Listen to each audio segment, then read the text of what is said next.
Mtazamaji wa AyoTV pamoja na millardayo.com na ripoti kutokea hapa Kariakoo Msimbazi A, ambapo majira haya moja kati ya gorofa linawaka moto, na kinachoendelea hapa ni zoezi la uzimaji moto huu, na kamanda wa jeshi la zimamoto mkoa wa Ilala akizungumza kuhusiana na moto huu. Kwa jina naitwa kamishna msaidizi mwandamizi wa jeshi la zimamoto na uokoaji Mabusi Peter, ambaye pia ndo kamanda wa mkoa wa zimamoto na uokoaji Ilala. Tulipokea tukio la kuwepo kwa ajali ya moto majira ya saa 5 almost na robo usiku, na kwa haraka tuliondoa vikosi vyetu vyote kutoka katika komandi ya Ilala, komandi ya Kinondoni na komandi ya Temeke kwa ajili ya kupambana na moto huu. Ndugu waandishi wa habari, kama mnavyoshuhudia, tumeshadhibiti kwa asilimia almost 99.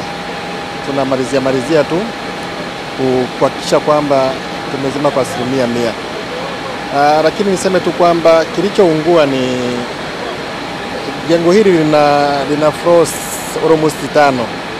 Floor ya kwanza na ya pili ni maduka kama mnavyoshuhudia. Floor ya 3, ya 4 na ya 5 ni walikuwa wanaishi watu, makazi ya watu. Na kwa juu kabisa kulikuwa na store ambayo inahifadhi vipodozi perfume, na ndiyo iliyoungua, japo kwamba haikuungua yote kama mnavyoshuhudia, ni sehemu tu baadhi imeungua.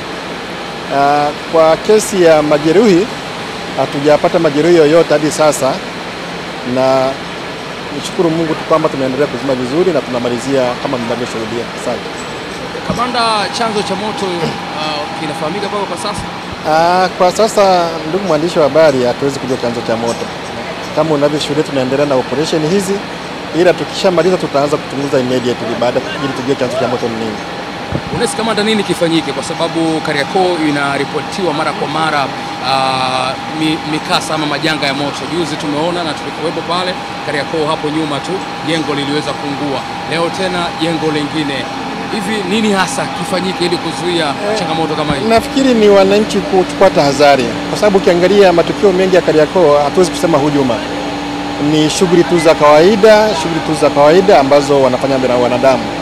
Kwa tathmini haraka, sehemu yoyote inayotunzwa vipodozi vikaa muda mrefu bila kunani, vinawaka, vinalipuka. Kwa hiyo na kule juu ilikuwa ni sehemu ya ni store ya vipodozi. Kwa hiyo kwa haraka tunaweza kuhisi kwamba ni kwa sababu vimekaa muda mrefu vinaweza vikalipuka pia. Kwa hiyo sio kwamba kuna hujuma, hapana. Kwa hiyo ni wananchi kuchukua tahadhari na kujua athari wanaweza kupata kutokana nini na majanga haya ya moto. Asante.